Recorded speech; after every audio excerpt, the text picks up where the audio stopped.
Oh. I heard a click. I felt a click. It I says see 8 smoke. point... Huh? I just saw smoke come from the negative terminal. Oh, yeah. It is smoking. It's a little bit of smoke. Interesting. Lokithor JP400, the world's most compact jump starter with air compressor. Sure would be cool if you actually could jump start the Tesla. So I got sent this cool thing to review, and I'm all for it, but I don't think the Tesla is the right vehicle for that. Luckily, we have a giant truck that constantly dies on us because we don't know how to take care of vehicles, apparently. The only problem is that it starts fully right now, so we have to kill the battery somehow. So here's what we're gonna do. We're gonna pop the hood, get in here. Here's the battery that we have to kill, and here's what we're gonna do. We're gonna turn the car, or the truck, onto accessory power only. We're gonna play the radio, and we're gonna turn all of these lights on and kill the battery. I'm also gonna plug in the camera. Cool. Is this bad for the vehicle? Absolutely. But we're doing this for you guys. Everything is on. We're gonna play some music here shortly and just wait for it to die. All right, it's playing music. I do have a subwoofer in there, so hopefully that does kill it faster. And we'll see if that little thing can turn it on. So I've had it running for 2 whole hours now. I'm pretty sure it's completely dead. But let's see. Battery low, start vehicle. I don't think radio works anymore. Yeah. I might have to have it run a little bit longer because I think that might still work. Getting a bunch of error codes now. Battery saver active. Battery saver? What? Battery low, start vehicle. If I start it now, will it actually start the car? Doubt it. Give it a try. Here's hoping it doesn't start. Yeah! I've never heard someone be excited for their car not starting. Yeah. Okay, so I'm actually happy that it's not working. Because now we can test to see if this jump starter actually works. So here's what we're gonna do. We're gonna start this battery using this battery.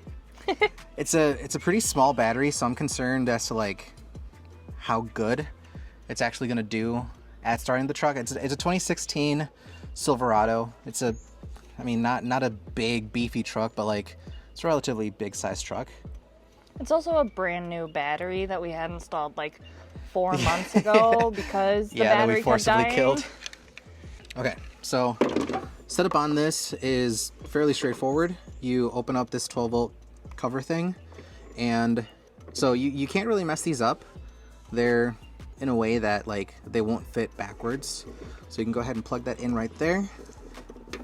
I have had this charging for the last 2 hours, so it should be fine. And the cool thing about this is that it actually has a smart sensor.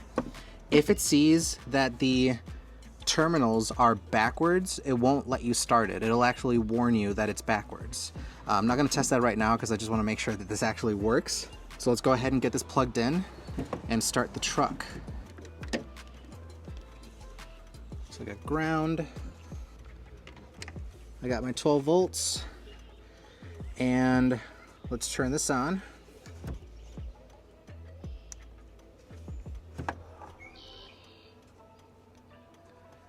Now it's counting down.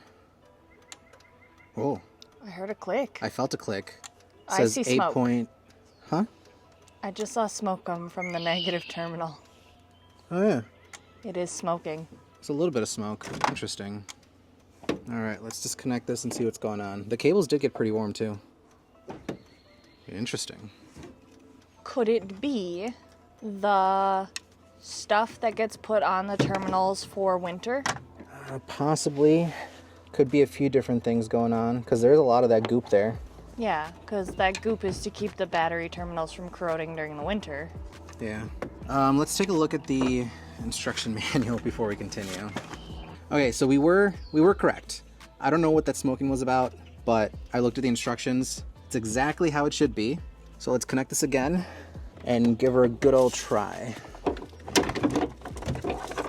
Without dropping it into the engine bay. Well, the thing is, it's in a really bad position. Oh, I know.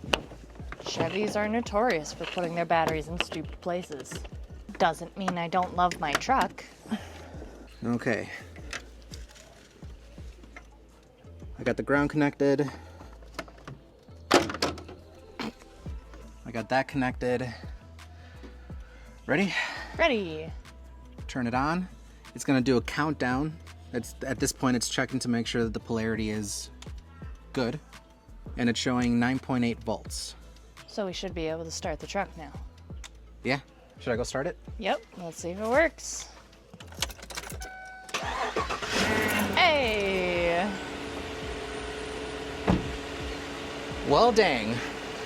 That little thing packs a powerful punch. It sure does. Now we gotta keep the truck running so it charges up the battery. Yes. Honestly, this thing is worth it. It's able to jumpstart the truck easily, and even though it probably can't jumpstart a Tesla, I am still gonna keep it in my Tesla so that if anybody does need a jumpstart, I can easily help them. I'm gonna keep this baggie with me. I'm gonna keep it in the frunk so that it's easy to get to. Just gonna throw that in there. As for the battery, I'm gonna put this in the center console so that it's always plugged in and fully charged when we need it. So I'm just gonna plug this in.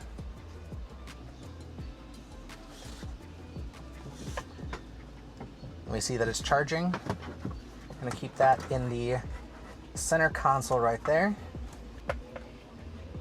And it's there when I need it. I highly recommend this product. It does what it says it does. It jumpstart if you need a jump start. You got it. Truck's still running, still burning gas. So, yeah. Peace.